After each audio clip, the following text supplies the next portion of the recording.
So, Man on a Mission podcast, episode 1.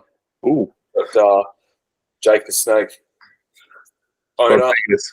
of Rodriguez, owner of North Star Building and founder of North Star Building, and owner of co-owner of Balloon Box. And favourite brother. Yeah, unfortunately, this cunt's also my brother. Sweet. So obviously, you're obviously in the building game, and we're going to talk a little bit about that, a little bit about like how we grew up, or how you grew up and I grew up, how that affected your, like how you turned out, stuff you did, and then we'll obviously talk about stuff down the track as well. So obviously, people don't know you. So where did you grow up, and then what was your like upbringing like as a kid? Oh, I grew up without a father. Costa was basically my dad. I grew up in East Brunswick. 3057 was the 3056. 3057, bro. Yeah, because I trade. My office is in Brunswick, so 3056, 3057 gets me confused. Yeah, grew up there, still there now, part of the furniture. It's 5 k's from CBD, Melbourne CBD, true north. I think our parents bought that place the year that I was born, to celebrate my birth. And I still currently live in that house today. Love the area. Yeah, 150k they bought that house for. I think it was one fucking wild. 130k or something like that. 136, I think. We grew up there, the 3 boys, and mum and dad.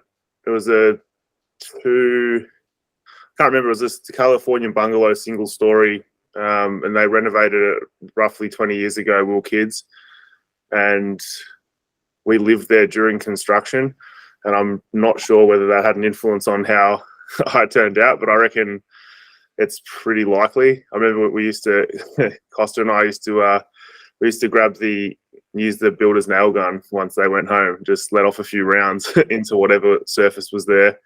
Probably or over the back fence. Yes, it was pretty loose. I don't know. I think that might have influenced my decisions maybe help dictate where I am now, potentially. Yeah. And like as a kid, like, do you remember being like drawn to building? Do you remember well, not really? Not particularly. I mean, no, I think not that young anyway. I mean, I liked doing things. I liked seeing the nail gun, for example, being shot, or watching the builders. I know me and you used to pull up a seat and watch them work in the backyard. So like seeing the physical work of something being created, I think I was drawn to. But not specifically ever remembering that I wanted to say be a builder. We were quite happy. Yeah, a lot of creative shit as kids. You know, we did, you know, as much as we fucking hated it at the time, we did, you know, guitar, piano. I think.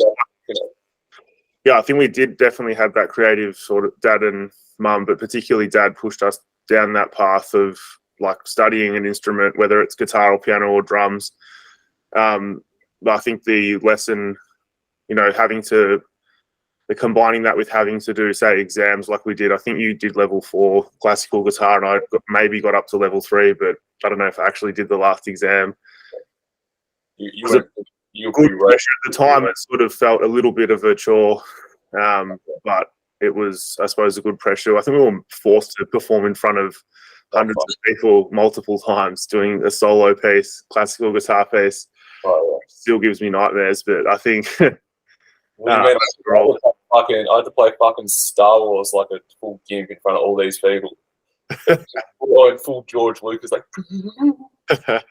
I think the pressure's good for us. I think that's, you know, looking back on it, that's a big part of it. Does create who you are. Like, it's being uncomfortable, you know, we're getting pushed outside of your comfort zone of playing in your living room, mucking around and taking the piss, having a good time, but, you know, not really focused, to having to perform in front of a large group of people with only you as the person who is in control is, I suppose, definitely it was hectic pressure. for a young kid, but I think I'm sort of appreciative of having to have gone through that. Did it put me off playing guitar and want me to throw the guitar out off the balcony, my bedroom balcony? I'd say definitely, but I've picked it up recently. Still got it. Yeah. And that you started playing the guitar again through COVID, right? As a way to out of sheer boredom, I read a book and started playing guitar. I mean, I'd never read a book before COVID, so there's a positive. What were you like how do you recall you being at school? What were you like at school? I mean, considering I only ever did, my first book I read was like last year, it probably speaks for itself. But, no, I like school. I like the social aspect of school. I liked interacting with the teachers.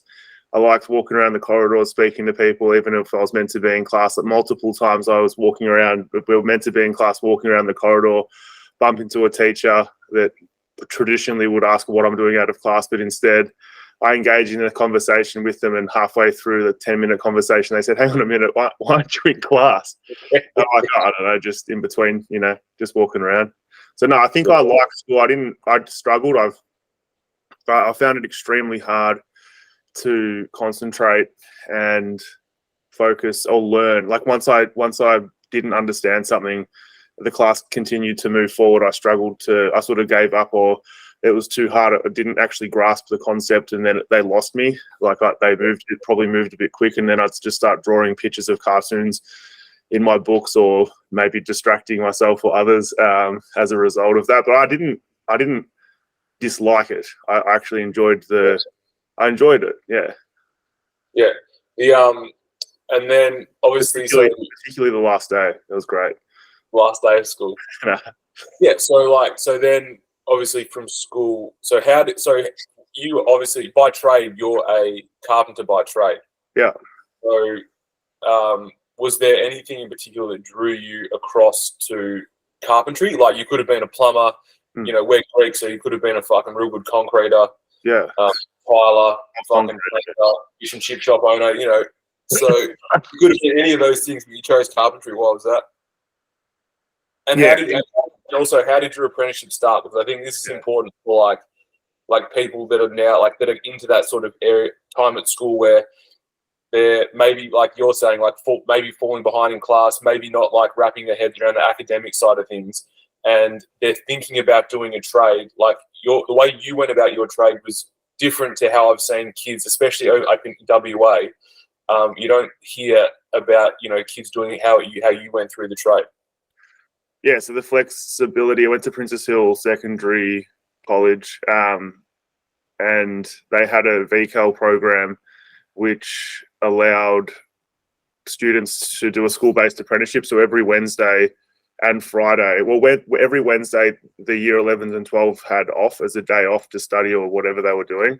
And then they had the VCAL program had the Friday as a day to do a school-based apprenticeship. So to utilize that day to go out and do a trade or try and get into an apprenticeship and either go to trade school or on-site, so work experience. But I got signed up to a school-based apprenticeship, which actually was the beginning of the apprenticeship, the carpentry apprenticeship. And to answer your question about how did I choose carpentry, I suppose I had a really good teacher, Shane Moore, who was a woodworker.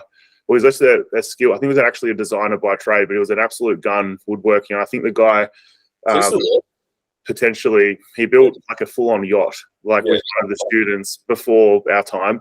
But he'd build, Gibson guitars. He would help. He was just a really skilled and passionate teacher that sort of showed what was possible. And I think that was the sort of the relationship between timber. That's when that sort of began seeing what was possible, I suppose, to build. So naturally, I suppose that it's a part of that. And also I think potentially Dad helped influence that, becoming a builder, I suppose, is the end game. Traditionally carpenters would transform into builders just sort of naturally through the apprenticeship. They're there during the build from start to finish. So they get the full scope of what a domestic house is. They're there for the whole process, so they can, they can see from start to finish what's involved. And so for that reason, carpentry was sort of the choice. So we got a contact through our next door neighbour Jill, which was amazing. And she hooked me up with one of her friends who was a builder, and yeah, we sort of made that work. And I started with them in, I think it was 2009. One day a week. I actually did 2 days a week because I had the Wednesday off, and instead of sitting there doing nothing, I did just sort of knocked another day off a week. It's sort of like skipping forward. So obviously, you're doing two, essentially like a part-time apprenticeship. So 2 days a week. Yeah. And then were you doing trade school at the same time, or were you doing school and then the apprenticeship on those 2 days, and then trade school started once you left school? Yeah, I think trade school started once I left school, and that was once a week every month. Yeah, and so technically, most people will sign up for an apprenticeship and then say maybe do like a week a month like at trade school, and like learn skills, then go back, do the rest of the month of work, do a week of trade school, like pick up new things. So like roofing, like building walls, all that sort of stuff. So the benefit of you doing your school-based apprenticeship was what? Like I already know, but that when it came to the end of your apprenticeship, did it reduce? It reduced time, right? That was the idea. Is that you start? I suppose the apprenticeship system changed anyway. It was a sort of competency-based, but it is like that now. So you've got to do like a minimum amount of schools, or you've got to hit a certain amount of units at a training level. But otherwise, it's like if you're competent, your employee and trade school need to sign you off on that. So technically you can, and I did my apprenticeship in under the sort of set traditional 4 years for an apprenticeship, but it definitely contributed and helped sort of knock that time off the overall apprenticeship, which was really helpful. So and then obviously, so through your apprenticeship, obviously there were times that you felt. I remember at the start you felt like you weren't doing carpentry. Like you were frustrated by the fact that when you started you weren't doing carpentry. But I remember you saying Michael was it'll all make sense in the end. Talk a bit about that, and then talk a bit about what you got from the apprenticeship that you had, and how that helped you going forward. Yeah, I felt like you can do an apprenticeship with a carpentry crew which solely does carpentry. It's like a plumber only does plumbing, an electrician only does electrical work. Like carpentry is a trade where you could work as a carpenter underneath a builder, which is doing the full scope of the project. So from digging a hole in the ground to handing over the keys to the client. Or you could work for a carpentry crew that only comes in and is engaged in carpentry elements of the work. So I went down the path of being employed by a builder. So the first option that I spoke about. And initially, I did carpentry, I did setting up temporary fencing. I helped set out, board piers for the excavation at the start of the project, setting up traffic control signs, labouring, demo, cutting concrete, drilling into concrete, learn how to weld.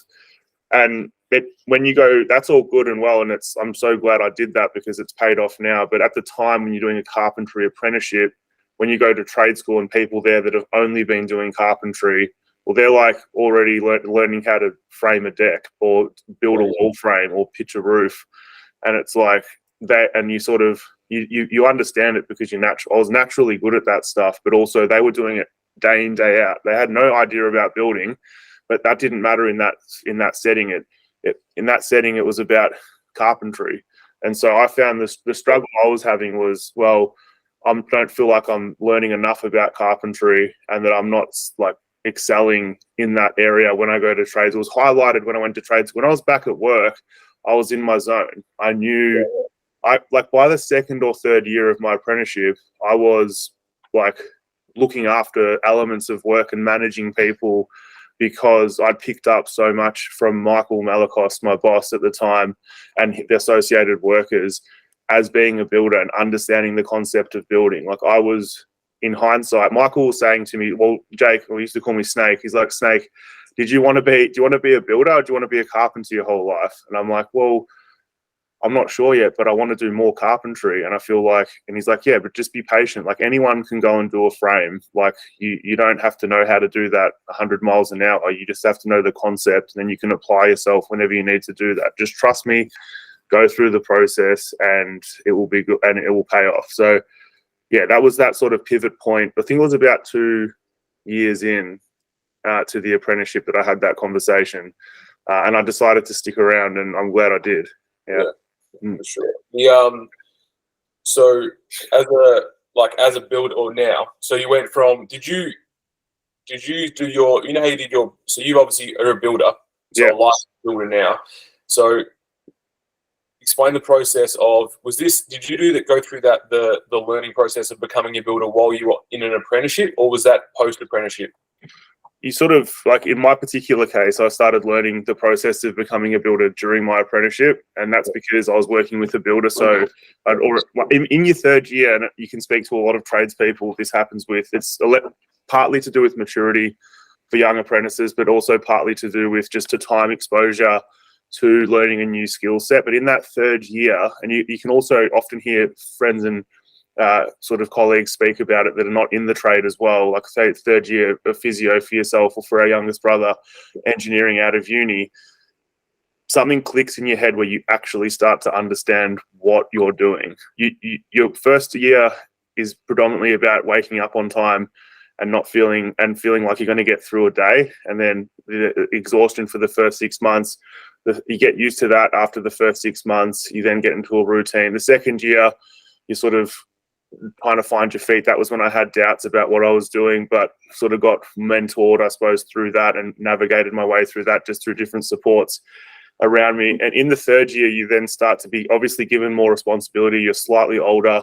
The third to fourth year in an apprenticeship, you're starting to make a little bit more money, so you can actually start to see it working, and maybe you've got some more savings, but something clicks in your head where you actually get what you're doing. So I suppose from that point onwards, when I felt the click and I understood where this could potentially go, I then started to think about the job differently and to see what I had to do to sort of get to where I wanted to be. And that's I think when it really clicked that I wanted to become a registered builder, and then looking into the pathways on how that was, how to achieve that. And one of those things was doing the certificate in building at night, and that was at the same trade school I went to during the day. So I took that. It was a 2-year or 18-month thing, I think twice a week at night time, and that pushed me to the edge, having to learn at night after a big day on the tools. But that was sort of the beginning of starting to learn of what it took to become a registered builder. But that was really early on.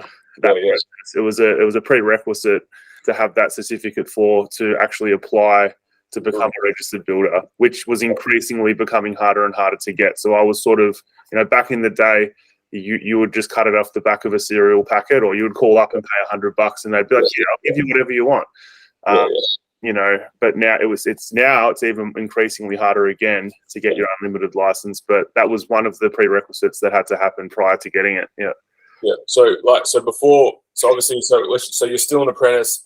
So now as a building owner, a building company owner, and an employer of these people that were once you, like what do you look for in an apprentice? So like how do you avoid putting on someone that's not going to maybe not make the cut, or B, like maybe doesn't have the brain to do the job?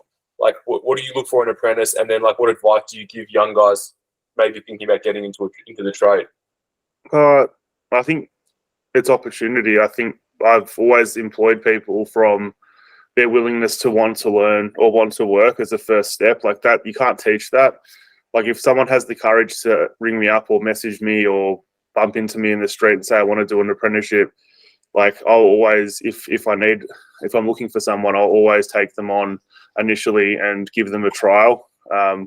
And then I suppose it's the consistency, like willingness to work, someone that sort of doesn't complain and shows signs of improvement, or at least if they're making mistakes, receiving feedback constructively and taking it on, and then actioning that, and then getting better, showing signs of improvement. No one's ever going to be really good at everything, and that's the fact. So there's a wide range of things I would be looking for if I was going to hire an apprentice, or hire anyone for that matter. But the biggest one is obviously their personality and willingness to want to work and want to be there and improve. Yeah.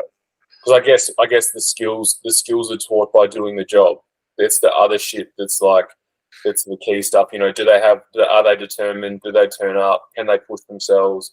You know, like, is it obviously attention to detail would be a thing as well? Do you think that can be taught, or do you think that's like a? It comes down to, did you finish your guitar exam? Did you start school and did you finish it?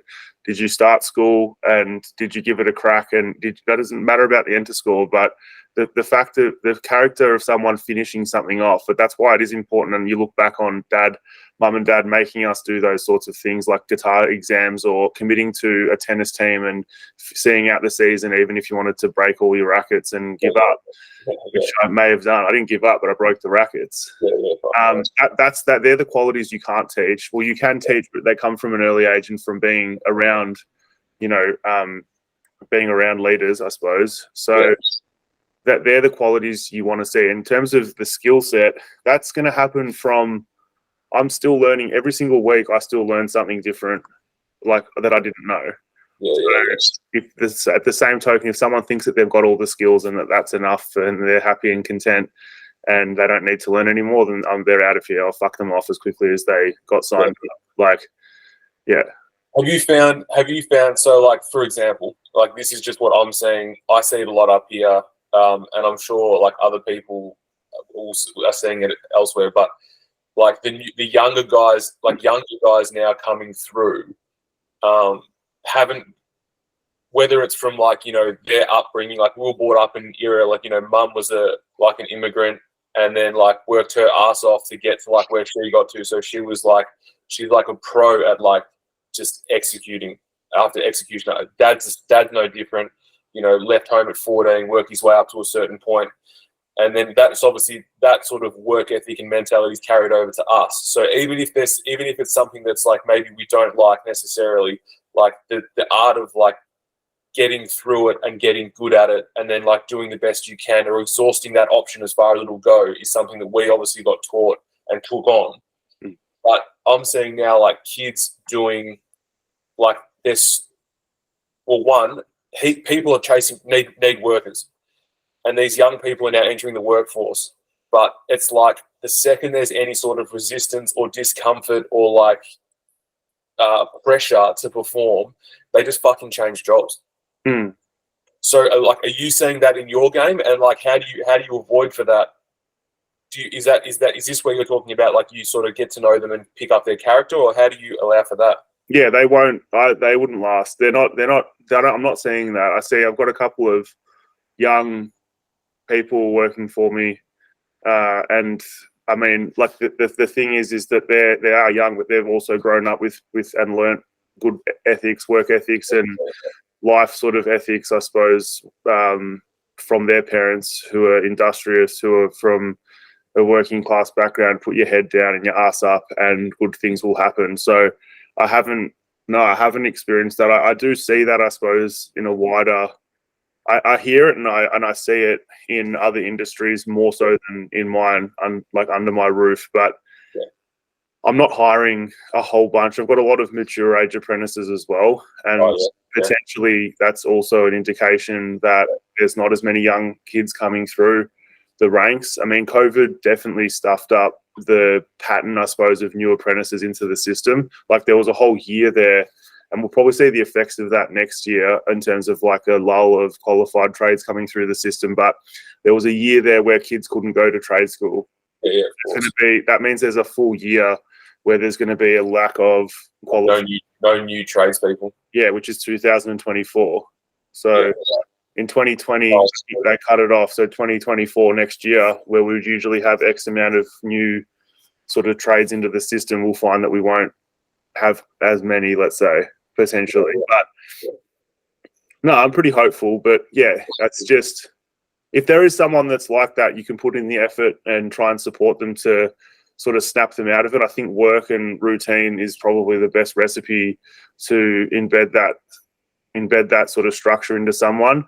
You've got the highest chance of a successful breakthrough if someone's not in that routine with work, because of the formality of them being paid to do a task. It's not like, oh, I'm going to be your mate, let's catch up and like we'll try and work through this. It's like, no, I'm expecting you to be here at a certain time. I'm going to treat you with respect, but you've got a certain set of tasks that I need to complete, and I need to complete it at a certain level. And when you do those tasks and you do them well, I'm going to recognize that. But equally, when you don't do them well and you do them not as you've been asked to, you're going to be held accountable for that. And it's a fair system. So I think if those type of people, they don't intentionally want to do, let's say, the wrong thing, but I think work will flush them out and give them the best chance at sort of getting ahead of that mindset, I suppose. Yeah. No, that's good. So we'll move like, so moving forward now, right? So you do your 4 years. You had like 3.5. That's right. Yeah. So you did like you're that good. They knocked 6 months off. They're like, fuck, just let him loose on the public. It's from my recollection, how I remember it is you essentially finished your apprenticeship and what felt like the next day, started your own business. Yeah. So let's talk about what made you go out on your own, and then what was the business called, and then some of the challenges of starting a new business. Well, I literally did start the next day. Like, got signed off and then started my own, I suppose, business. It was called Ilcon, ILCON, which was from Iliadis, our last name. And then construction, pretty basic. I think that's how a lot of construction companies or trades sort of sort out their business name. It's just the easiest thing. Started that off. It was just as a sole trader, so not a proprietary limited company. I just had an ABN and like all the tools that I'd collected over the apprenticeships. I had a van and I had heaps of tools, basically like everything that I needed to get going. So I suppose that's a benefit as well. If as an apprentice you're motivated and are doing the best thing you can to increase the chance of you being employed or increase your sort of value as an employee, an employer or employee, you'll set yourself up once you finish your apprenticeship to get straight into it and become a subcontractor or work for yourself, basically, in whatever shape or form that looks like. So I had the tools, had the equipment. I had a very good skill set. By that point, I was like, I'd done a lot of hours. Like I did my apprenticeship, but I did a lot of weekend work with my boss. I did a lot of cashies in the 3rd and 4th year. I started that. Dad helped me set that up, like all of the sort of, I suppose, paperwork and invoicing stuff. Like we had a very basic level. I think we were using like Microsoft Word to do quotes, and I was doing them at night time after I got off the tools, and Dad would stay up until whatever time to get that sent out and would help. He was my admin control. And I would go out there and get it done. So I started at Deck in Brunswick, was my first job.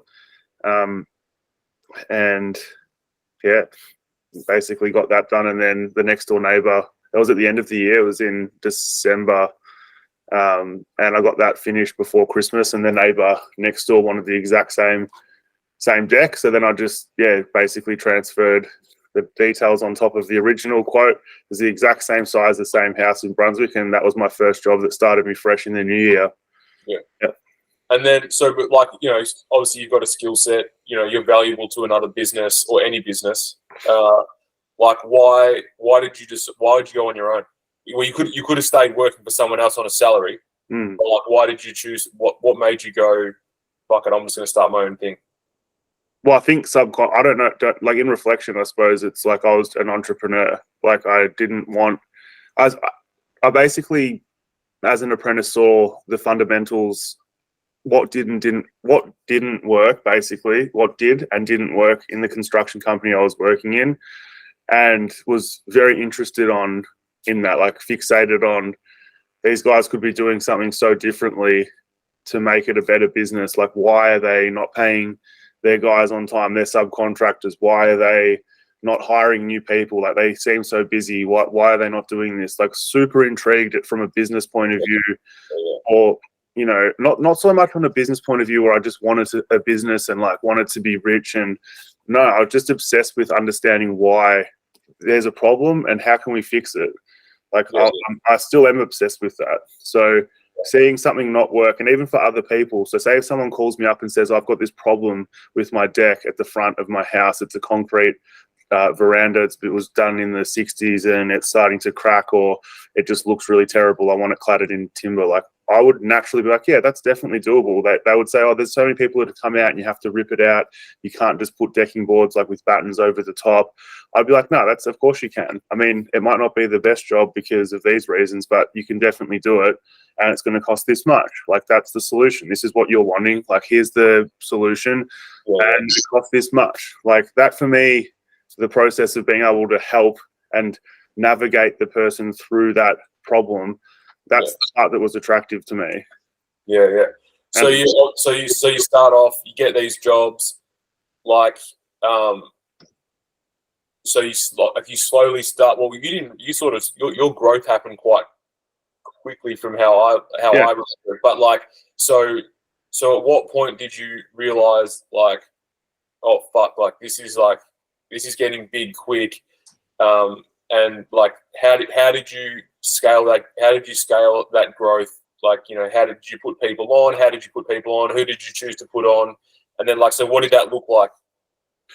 Yeah, it was a bit chaotic. I suppose I always, and I've got a business plan from before I started my own business, and that's exactly, which we'll get to, where I'm at now with North Star projects and sort of, you know, what was my dream, I suppose, building company. But at that point, I was just focused on the deck, or like starting my own business. That is exciting times, you know, like going out and quoting, and like, you know, going from an apprentice rate to, you know, charging more, and employing people, getting others to help me. Like, that was exciting. I was getting phone calls. I was sort of, it was all new to me. But then their builder that I'd done my apprenticeship with needed labour. They were doing a big job in Richmond. They needed some chippies. So he called me up and said, are you interested in helping us out? And I said, oh, yeah, I can come and give you a chop out for a week or so in between some of the smaller jobs that I'm doing.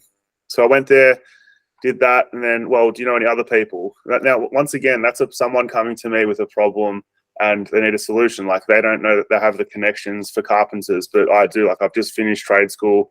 I've got other young people that I've been around. I've got connections with friends from labour, like needing labourers, university students, relatives, families, friends. Like, yeah, I'll sort it out. I say yes to that thing. This person's got a problem. They need a solution. I'll help them work it out. And so just because of that, from that need or that requirement for that builder, I found myself actually hiring these people directly, these carpenters, and then charging them out to the builder for, at the time, not that much money, like, but, you know, it was still something. So I was charging them out, myself out at a certain rate, and then charging the other carpenters out at a similar rate, and then invoicing that builder monthly or fortnightly. And that was working really well on the job in Richmond. And then they thought, well, we've got another job coming up. So that's what quickly grew that, let's say, carpentry-based business. Now, my intent was never to have a carpentry-based business, but it was business nonetheless. And I suppose, being young and like a bull in a china shop, I was like, opportunities coming my way, I'm going to digest it and I'm going to go run with it. Like, I'm not going to say, I didn't want to say no. I wanted to take on the opportunity, process it, and then move on, like, as quickly as possible. And that involved me working ridiculously hard and building and developing systems just to keep up with the demand. I suppose in hindsight, I was chasing my tail or creating something not in a controlled way. It wasn't helping me to try and achieve my overall goal of becoming a licensed builder, sort of, but did it put a lot of pressure on me? And did I have to then sort of work for that business just to keep up with the demand? I mean, yeah, but it taught me a lot. I had 25 guys full time, you know, at one point. It was like, and I was 21, like, it was full on. Like, we were doing hundreds of thousands of dollars a month in wages. Yeah, it's crazy. It was nuts. Yeah, I remember this. So obviously, so you can only sustain that, like, that sort of intensity and controlling, like, that amount of people. Like, you can only sustain running all these sites for so long before you, like your brain, before your brain mentally fucking snaps, right? And when we went to Greece, with no processes or with no procedures or protocol. So as a novice, as a start, if I did the same business now with the knowledge that I had, it would be a different story. Exactly right. But I remember you had this realization. Now, like, you know, cunts like me have to fucking read books to come to this conclusion. But you naturally just I remember you said to me, we were in Greece, and you said, "Oh, things have got to change when I get back." Mm. And you said, I looked at like all the things that happen on a day-to-day basis. I think this is the startings of you putting like real systems in place in your business. Yeah. But you said, I looked at all the things I do on a day-to-day basis, and only maybe like 20% of those things only I can do. Yeah. Another 80%, like I could probably like delegate to the guy, like some of my guys. So you had this like realization, and so talk a bit about that. About like, you know, the importance of like systems and so on and so forth, and then like what that implementing those and what that did for you in your business.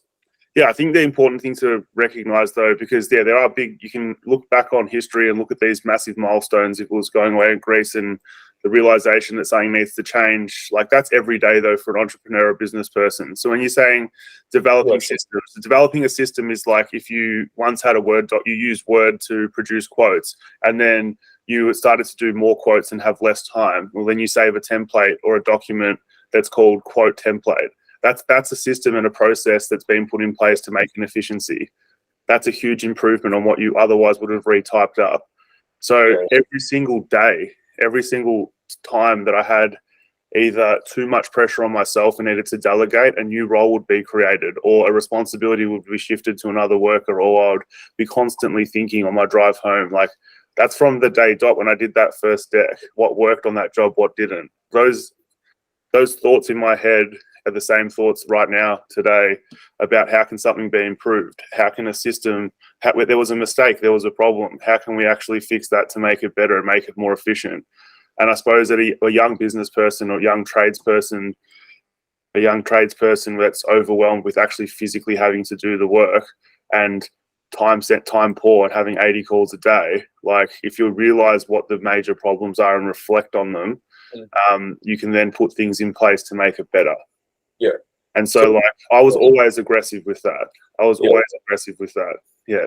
Let's talk about like, so new business, climbing, like steadily getting like busier and busier. You're like, so how do you go from, so say there's going to be someone that's in those shoes now, is like, you know, finished their apprenticeship, started a business, has really good connections, starts to get like crazy amount of work, puts heaps of guys on, and then decides, fuck, like I actually can't manage, like there's things that are falling behind that I need to be on top of, and I can't afford to be on the tools and do those things all one time, and I need to step off the tools and build the work on the business, not in the business. Yeah. So how did you go from being on the tools to off the tools? Was it like a sudden change? Was it a gradual change? And then like, how did you do that? Yeah, it's like, you know, I suppose we've got to remember that it was always my intent to become a licensed builder and have a building company, not a carpentry subcontracting company doing other builders' work. Yeah. So that's the first part of it. So like we had things in place to, you know, what were the prerequisites to getting my unlimited license, and those things were being on construction sites and working closely to the builder so that could form part of the application to show the Victorian Building Authority that, hey, I've had this experience under these builders and this is part of my portfolio. This was my involvement in the job. So building up the application to become my own builder, have my own unlimited building license was always the objective, as well as bringing in income and keeping these guys working. So the intent was always to build something up that would free me to be able to do the application or to take on projects underneath the builder, which I could then submit as my application. So that was the intent of this thing. So to answer your question, it was really quickly it happened really quickly that I was becoming a manager over a tradesperson. And the way you realize that is because if you're working, say me and you were working together and we were trying to put a timber beam up and you were on one end of the timber beam and I was on the other. And every time we went to lift it and shoot the beam off, my phone rang, I had to answer it. That now all of a sudden I've got you standing at the end of the beam costing me money and wasting time. And we can't put the beam up because I'm on the phone. And that might have happened once a week at the start. That might have happened twice a day and not been disruptive. I could take the phone call on the way to the car to grab another box of screws. But when that started to become an issue where one timber beam took 6.5 hours to put up because I kept fucking being on the phone, I mean, it's not productive. You're actually becoming a nuisance. You're making another person inefficient. Like the writing's on the wall, get off site and get out of these guys' ways so that things can actually get built. So I suppose those physical triggers were there and presented themselves. And also the workload was there, which meant step back and then develop, okay, how can we, with business development, how can we get, say, a leading hand carpenter, pay them a little bit more, give them more managerial responsibility and a group of guys that they look after? How can I then talk directly to them and coach them to be more leader, set up leader structure around them or systems in place to help them navigate my stuff? So that's how it happened. It's like, how can I teach these people those skill sets so that they can step away? And so on that same sort of train of thought, right? I've seen how you are, like when it comes to building stuff, like even just like doing that random fucking shed that you built at like mum and dad's house. Like in that, like, you know, you're very meticulous. Like you've got an extremely high standard when it comes to like, you know, the finishing touches on a build all the way through. Like you've got a high standard. How do you ensure that standard?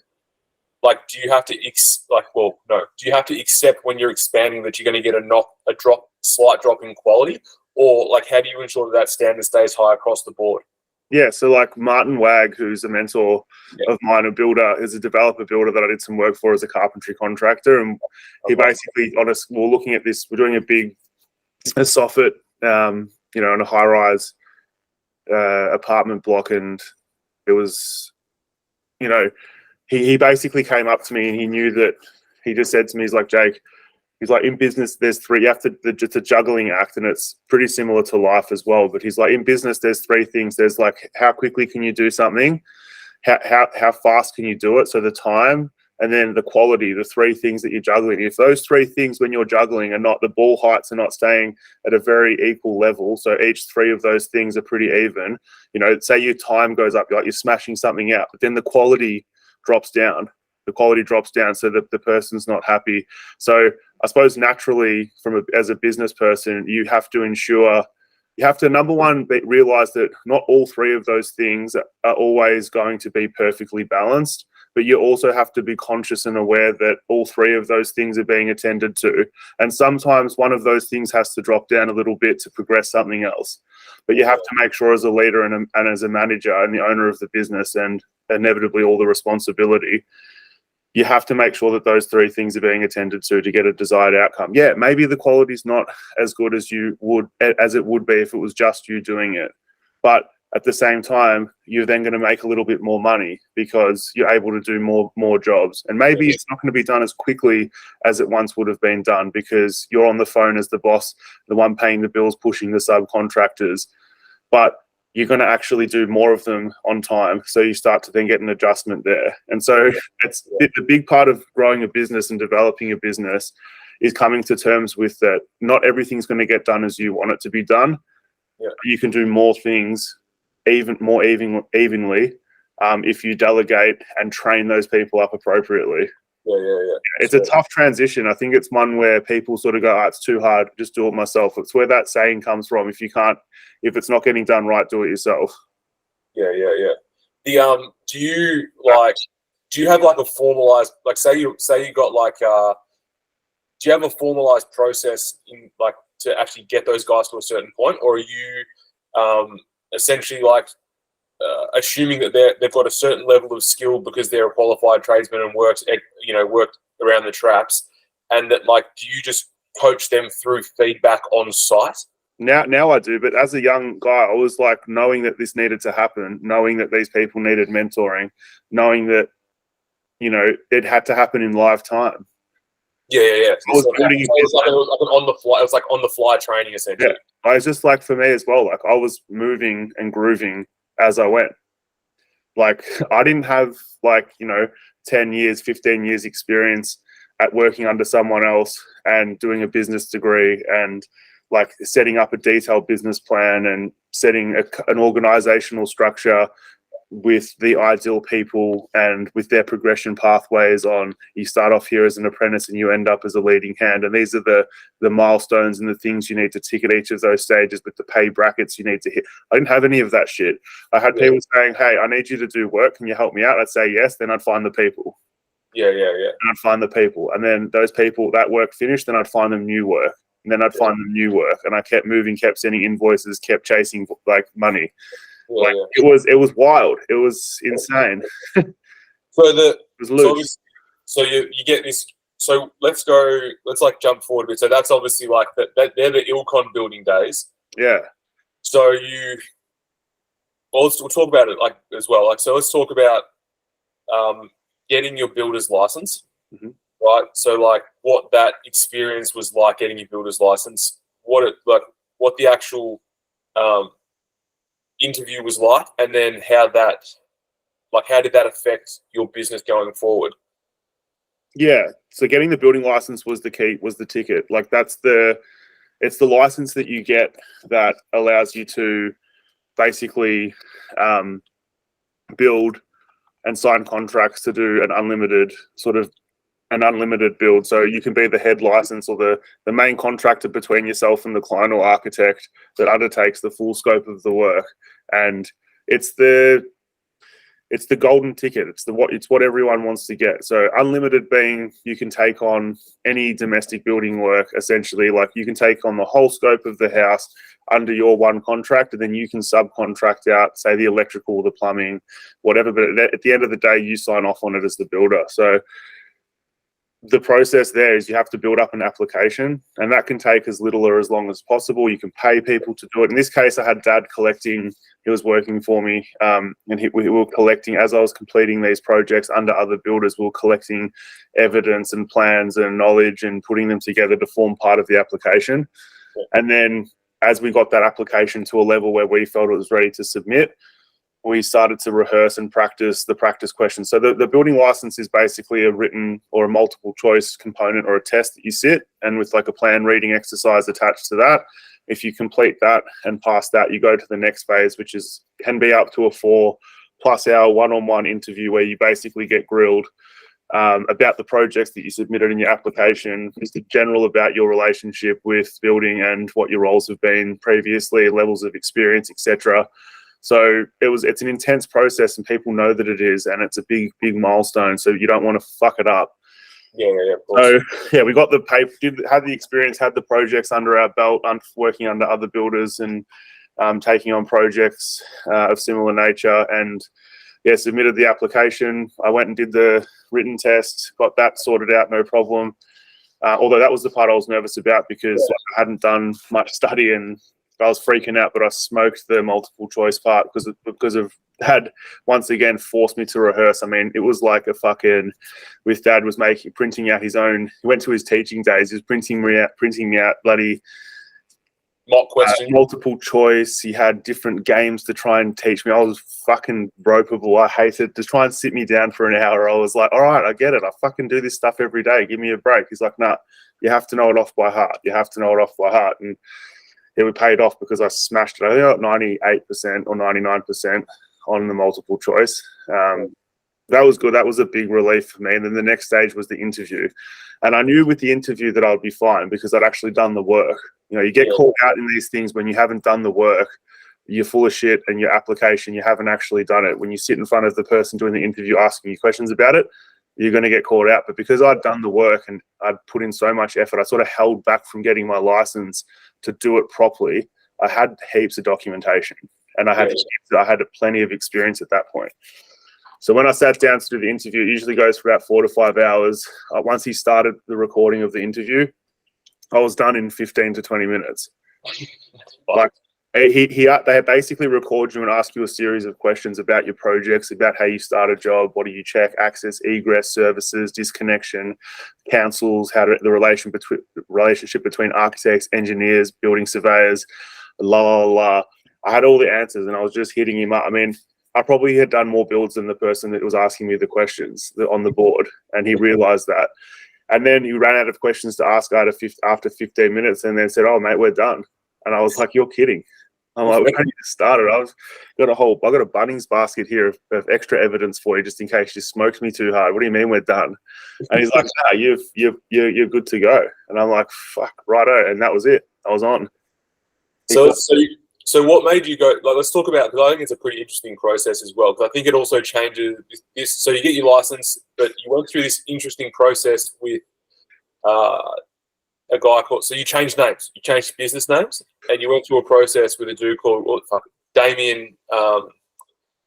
What's his last name? Damien what? Scott. Damien Scott. Right. So you went through a process with him. Who I've actually gone through a similar process, not for this, but for something else. It didn't eventuate, but it's talk about that process and talk about A, its benefit, and then B, like how that guides how you do business, and then what changes that made to like your business trajectory after that. Yeah, so Ilcom Building served a purpose for where like everything we just spoke to and much more, basically all aiming towards getting that unlimited building license, which was crescendoing and building to like a big 4-hour interview, which we just spoke about, ended very quickly. So although I was happy I was out of there, I was also like, oh, all of that time just for that.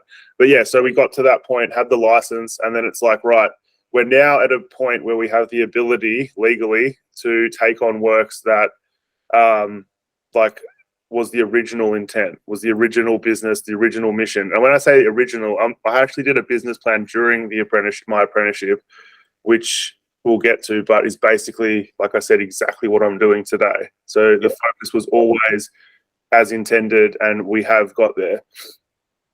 So before I did that, I wanted to rebrand. I wanted to have a fresh start. I'm still legally trade as Ilcom Building. That's still who my license is under, Jacob, Iliadis, Snedden, and Ilcom Building, but trading as North Star Projects.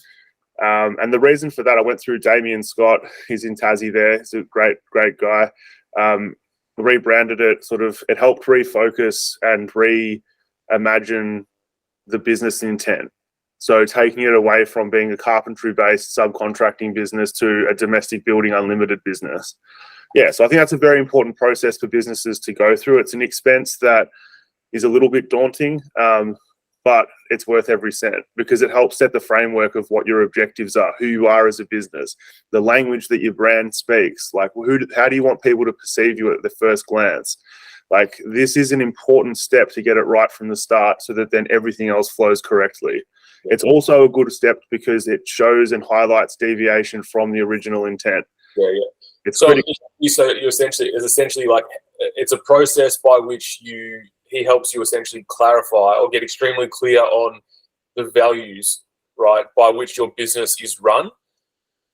And that's all. That, I guess, that sort of would be that's also a framework for the decision making you make in the business as well, right?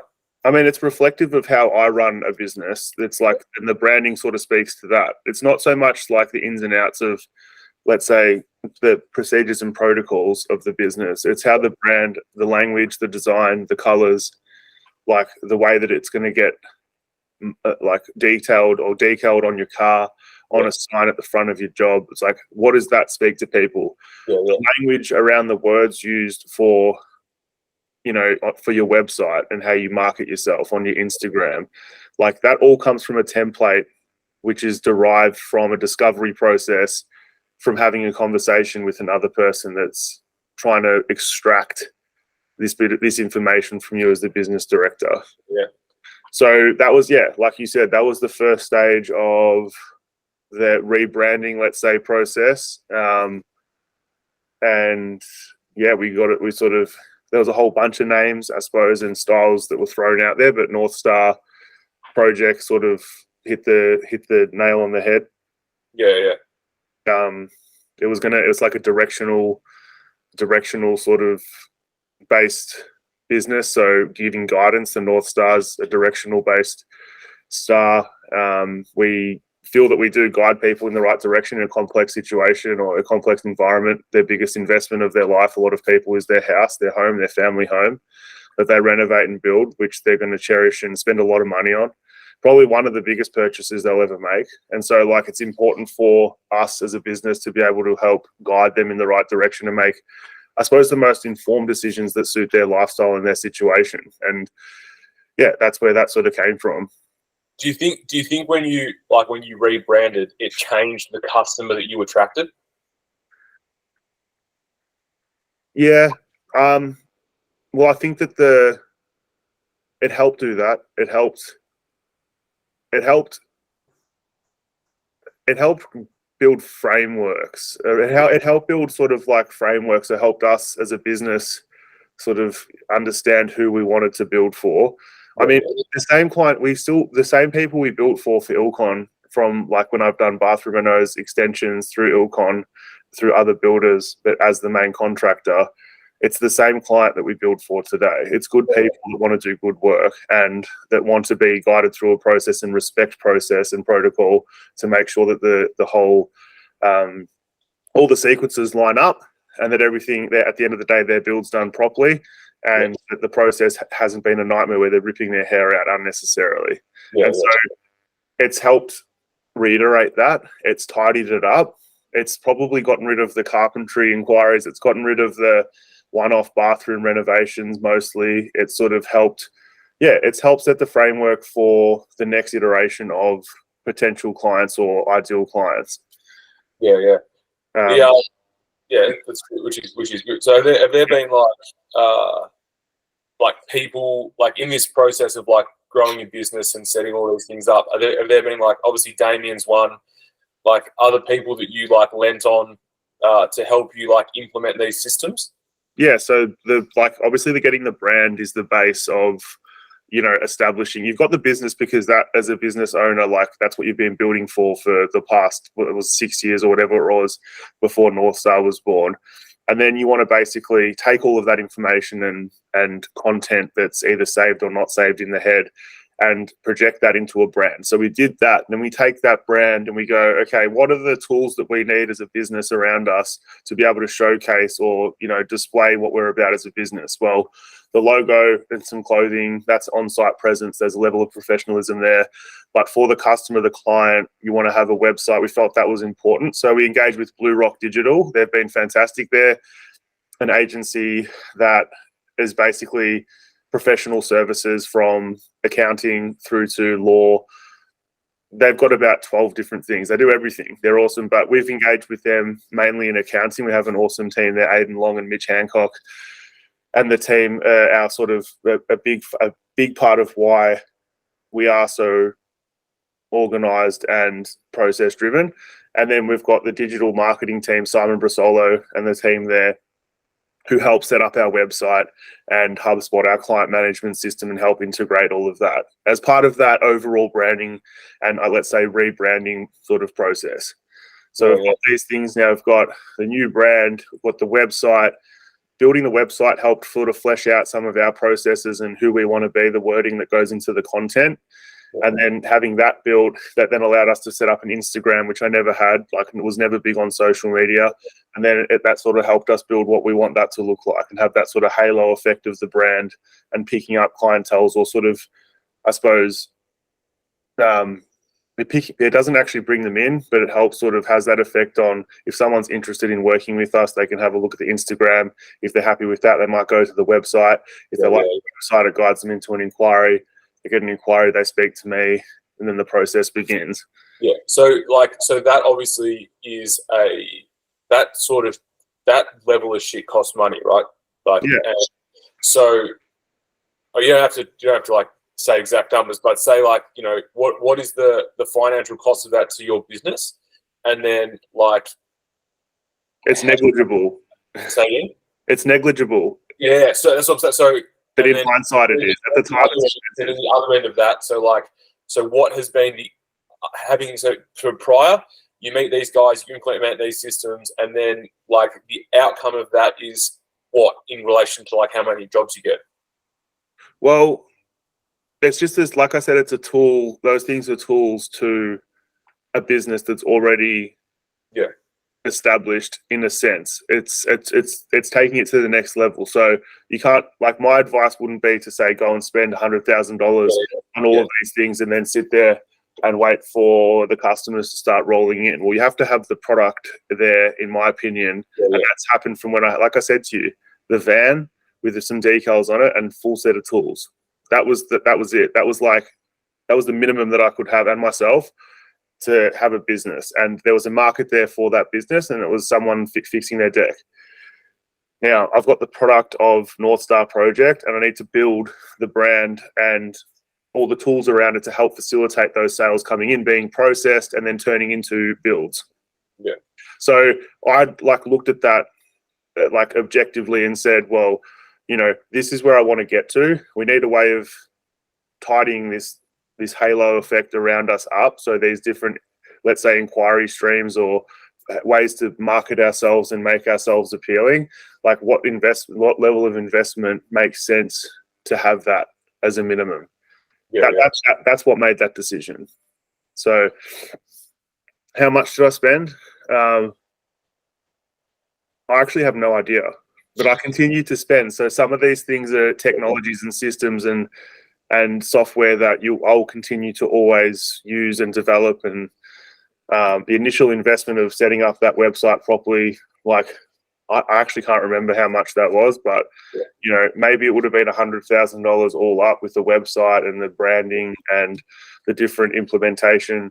Look, the thing is that the thing that you can't value is the amount of effort and time that me personally put in and Dad helped put in to create the content or to write it out. But the workshops that I did for hours after people went home, throughout COVID, develop those systems, put in so much time and effort.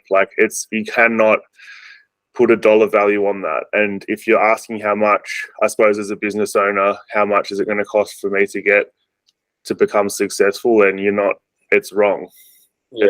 How much effort are you willing to put in to achieve the goal or the vision that you see to be a feasible product on the market? Yeah, and have you seen of course. Have you seen an increase in turnover since in investing in these systems and putting in this? It's not necessarily turnover. It's how can you process an inquiry come in? Back in the day, it would have taken me 3 weeks or 2 weeks to reply to an inquiry. By the time I got home, read the email, wrote the email, then maybe didn't send it because it didn't quite seem right. Wait the next day, send an email, forget about the inquiry.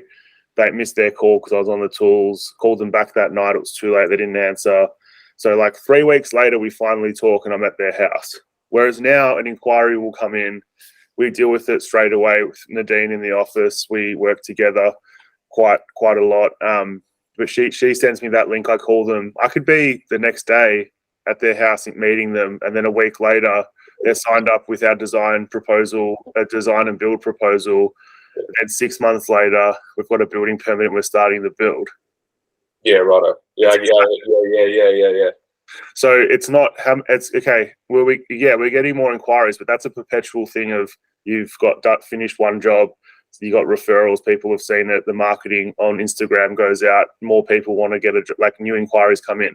But if you don't have the systems and the processes to be able to manage and delegate and sort of, even if that inquiry is not one that you want, you have to have a system that responds to them and tells them that, because they could then be oh, we went to North Star Projects. They didn't want to take on the work because it wasn't quite what they do, but they were really good to deal with. And then they have a friend that asks, and I've been referred to by them, by the people that we didn't work for. Which you didn't have that system because you hadn't invested the time to develop that system because you're too busy. Oh, you're going to get nowhere. So did it increase inquiries? Did it help facilitate inquiries? Did it increase sales? 100%. Increase the success rate of sales? 100%. Has it made the business more efficient without having to hire a whole bunch of people not doing much? Absolutely. That's it. Which I guess is invaluable as a business owner as well. Absolutely. And it frees up and creates systems and processes for the people that do work in your business and allows them to have less stress and be more orderly. It's just a win-win.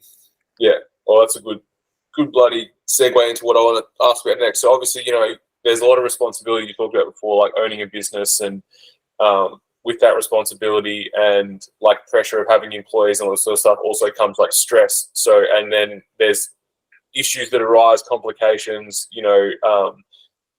talk a bit about like the stress of being a business owner, like maybe even some examples of like things that have come up as over the time you've had your business that you've had to like deal with and get through. And so people, because I think for people like wanting to start a business, it sounds good and they want to make all this money, but they also they don't really know the dark side, the other side of that comes with owning a business. I think like just look at my hair, like see that. I used to have locks. I used to have like proper locks, and I've lost it all. Nah, it's a hard one. People want to start business to make a lot of money, then they need to reevaluate why they're starting a business. Like the bypass product of hard work can sometimes mean money, but really, if you're starting a business, it's because you're passionate about something. You see there's a problem or there's an issue with that within that sector or that market that needs repairing, and that you think you can do better, and that you're obsessed with making sure that it gets better, and the result you won't basically stop until you've given it and you've used all your resources to give it an absolute crack, I suppose. And that's my sort of learnings from it. It's like learning how to moderate your obsession with developing and achieving your set goals within business.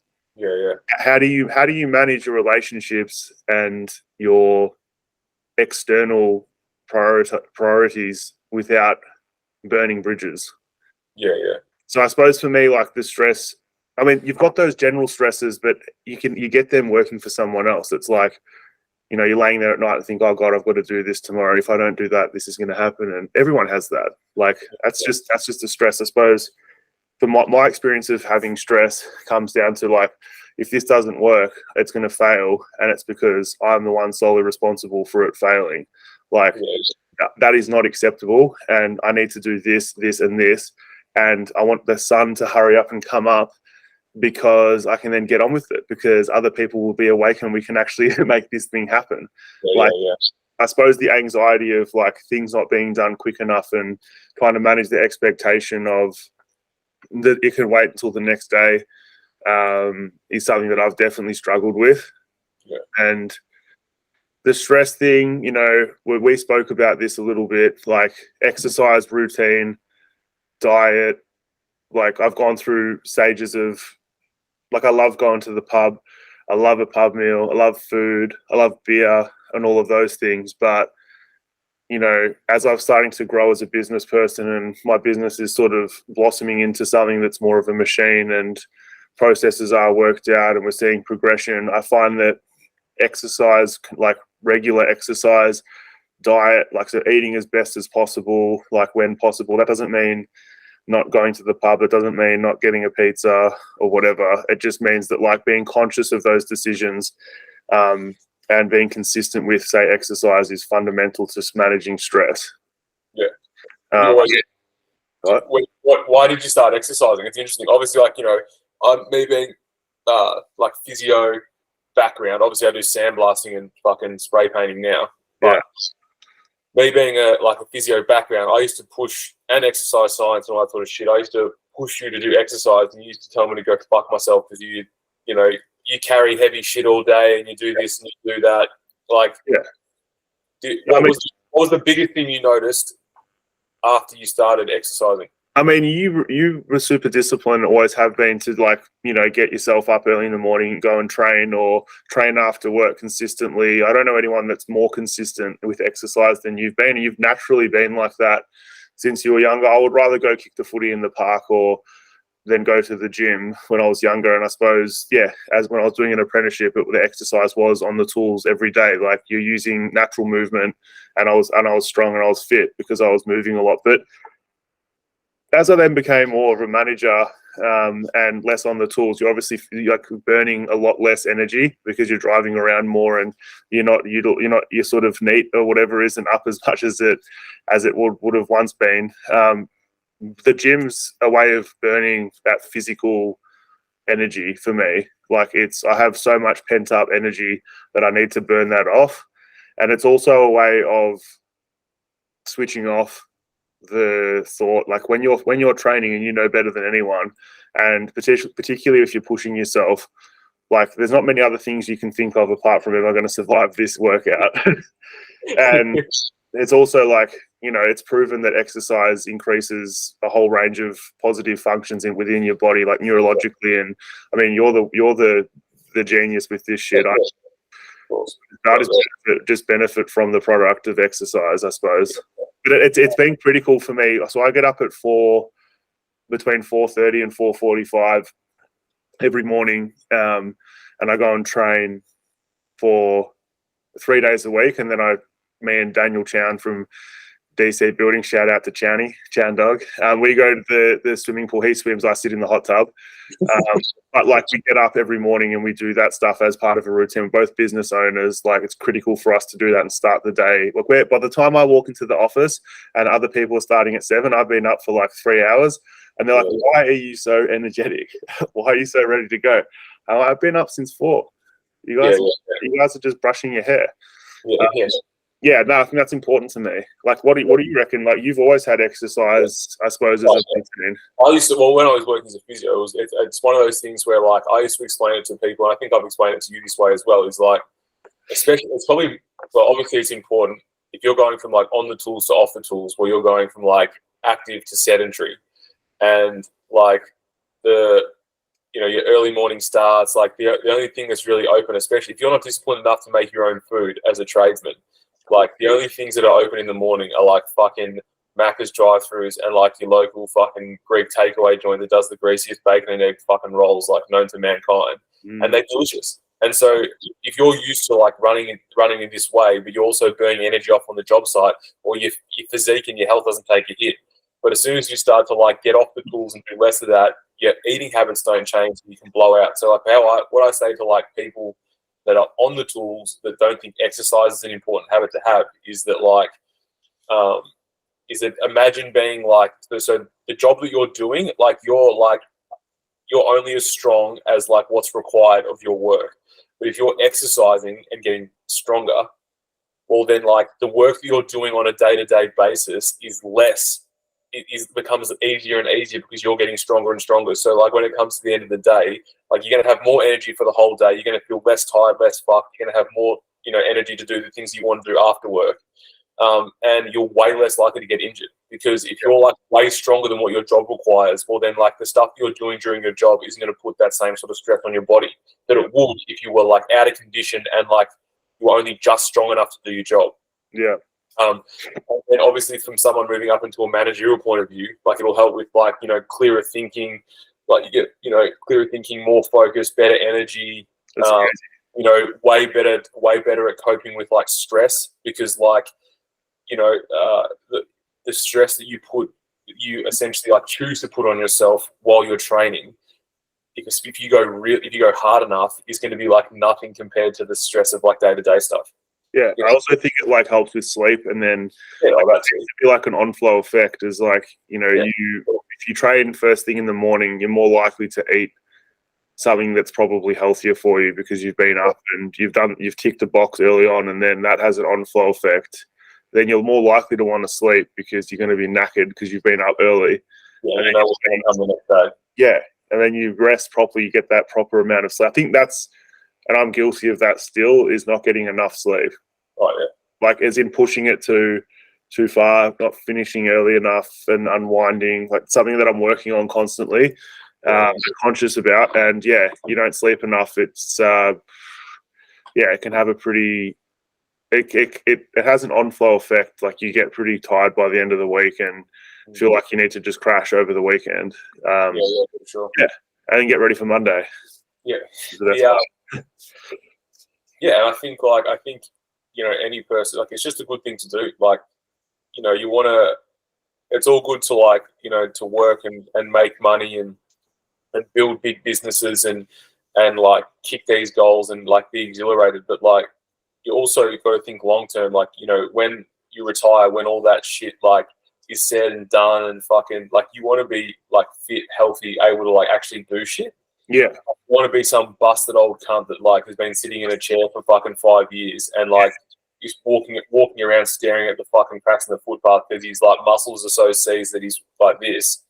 Like, you know, that's just not good. You know, look at Dad. Like, Dad's a perfect example. Dad is essentially like knows he needs to exercise, but has resisted exercise his entire fucking life and essentially used every excuse he knows to get out from doing it.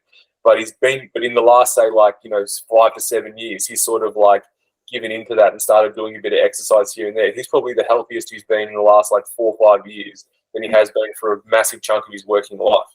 And he looks good as well, you know. So like, it's there's a lot to be said for that. I mean, yeah, Peter Attia talks about the longevity. I've like listening to his stuff and incorporating like even just parts of it or being conscious about things that you can do to your like day-to-day routine that actually helps that longevity. Like the benefits of exercise completely outweigh any medication on the market for your health and longevity. Yeah. So like people like him to listen to for me have been super important. Speaking to people like yourself on tips and advice and just it's important. It's important part to life. I think exercise and routine, but critically important to a stressful environment like running your own business.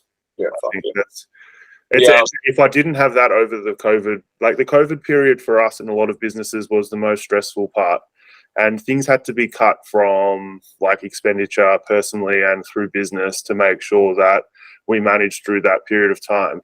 But the one thing that I didn't cut was my personal training and was my exercise. I did not cut that. I cut the beers. I cut the going to the pub.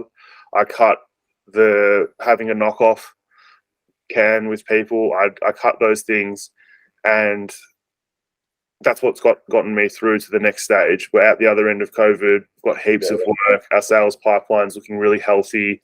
Like work jobs are getting done, completed. People are happy. I'm happy. Like my health is better than it's ever been. Like that's purely from making those not small, but quite large decisions, but critical decisions of what are we going to prioritize here? Going to the pub and getting pissed with the mates, or exercise and like routine and keeping the routine, even though your brain's saying like it's going to be a lot easier to go and have a pint of beer.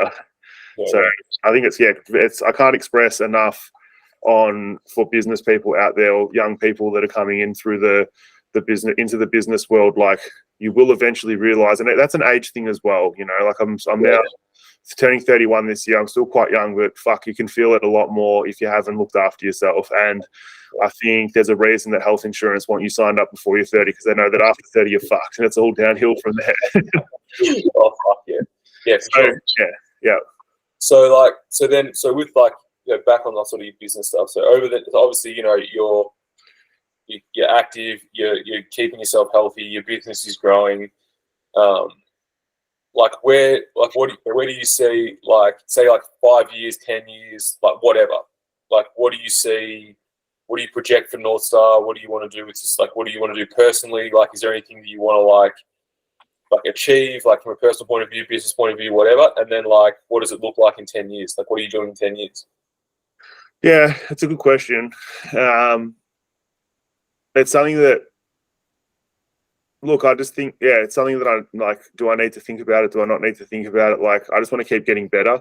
I think that North Star will just incrementally get better. Like if it's got 10% a year growth financially, but also just as a business development point of view, like there's a lot of work still to be done to make it the customer have a better experience. And I'm like, every day we sort of strive to make adjustments and tweaks to our current systems to try and achieve that. And then personally, I feel like once we've got that, you know, we're ahead sort of 2 to 3 years, but probably 2 years, I'd say we'll be ahead two, like with known work, we're getting more into that design and then build sort of stuff. Like I'll feel more comfortable. I don't think the building company in my market where you're very intimate with your projects. Like it's a personal connection that I've still got with every single one of the clients, the jobs big or small, and I feel like I don't want to lose that. And if I do, then it's no longer North Star, it's something else. And so to answer your question, I want to get North Star, keep making it better place to work, better place for the customer to experience the building process. And once I've got that, I don't think that's ever going to stop. So just continue developing that.